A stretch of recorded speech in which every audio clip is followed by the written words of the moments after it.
Okay, सो हम study कर रहे हैं angular momentum of a rigid rotating body, है ना। सो हियर अगर कोई बॉडी है और ये रोटेट हो रही है, से एंगुलर वेलोसिटी ओमेगा रेडियन पर सेकेंड, तो इसका एंगुलर मोमेंटम हम कैसे पता करते हैं। सो लेट अस सपोज कि ये बॉडी बहुत सारे पार्टिकल्स की बनी है of mass m1 m2 m3 mn, बहुत सारे पार्टिकल्स है और इन सब का एक्सेस से डिस्टेंस है r1 r2 r3 r4, है कि नहीं। तो जब एक बॉडी रोटेट होती है तो इमेजिन कीजिए अगर एक कोई रिजिड बॉडी है जो रोटेट होती है ओमेगा रेडियन पर सेकेंड से, तो इस बॉडी के जितने भी पार्टिकल्स हैं आप इमेजिन करके देखोगे तो आपको पता चलेगा कि इस बॉडी के जितने भी पार्टिकल्स हैं वो सब सर्कुलर मोशन में घूम रहे हैं ना। जैसे जैसी बॉडी घूमेगी हर पार्टिकल अपने अपने सर्कल में घूमना शुरू करेगा, अपने अपने रेडियस के सर्कल में। रिस्पेक्टिव रेडियस है r1 r2 r3 up to rn। अब ऑलरेडी गोल गोल घूमने वाले पार्टिकल का एंगुलर मोमेंटम तो हमने सीखा है कि पार्टिकल वन का एंगुलर मोमेंटम कितना रहेगा, तो ऑब्वियसली m v1 r1, है ना। दूसरे पार्टिकल का तो m2 v2 r2, क्योंकि जो पार्टिकल सर्कल में घूमता है उसका angular momentum m v r होता है, हमको पता है, mass into speed into radius of circle.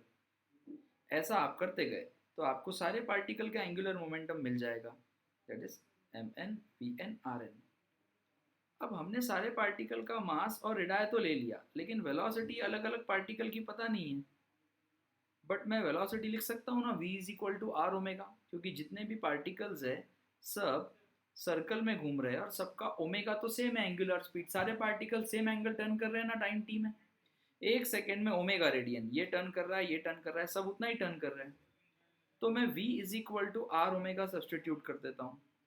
तो अगर मैं इस v की जगह पे r1 ओमेगा डाल दूंगा तो फॉर्मूला बन जाएगा m1 r1 square omega, particle 2 का m2 r2 square omega, nth particle का mn rn स्क्वायर ओमेगा। और अगर आप इन सारे पार्टिकल्स के एंगुलर मोमेंटम्स को ऐड कर दोगे, बताओ, आप अगर सारे पार्टिकल्स के एंगुलर मोमेंटम को ऐड कर दोगे तो बताइए आपको क्या मिलेगा। तो डेफिनेटली आपको उस बॉडी का एंगुलर मोमेंटम मिल जाएगा ना, क्योंकि बॉडी किसकी बनी है, पार्टिकल्स की। आप इन सारे पार्टिकल्स के एंगुलर मोमेंटम को ऐड कर दोगे तो बॉडी का मिल जाएगा। सो m1 r1 square omega plus m2 r2 square omega up two plus mn rn square omega. तो आप ओमेगा बाहर निकाल लोगे तो अंदर क्या बचेगा, एम आर स्क्वायर का समेशन इंटू ओमेगा, और हमको पता है समेशन एम आर स्क्वायर क्या है, उस बॉडी का inertia. So angular momentum is nothing but moment of inertia about given axis into angular velocity I omega. Similarly जैसे बॉडी का linear momentum mass into velocity होता है ट्रांसलेशन मोशन में, वैसे ही रोटेशनल मोशन में एंगुलर मोमेंटम क्या होता है, इनर्शिया इनटू एंगुलर वेलोसिटी। इस तरह से आप याद रख सकते हो। फिर अब आपको कोई भी रोटेटिंग बॉडी दी तो आई ओमेगा, हर एक का आई आपको मालूम है, ओमेगा आपको पता करना होता है। Quite simple. Thank you.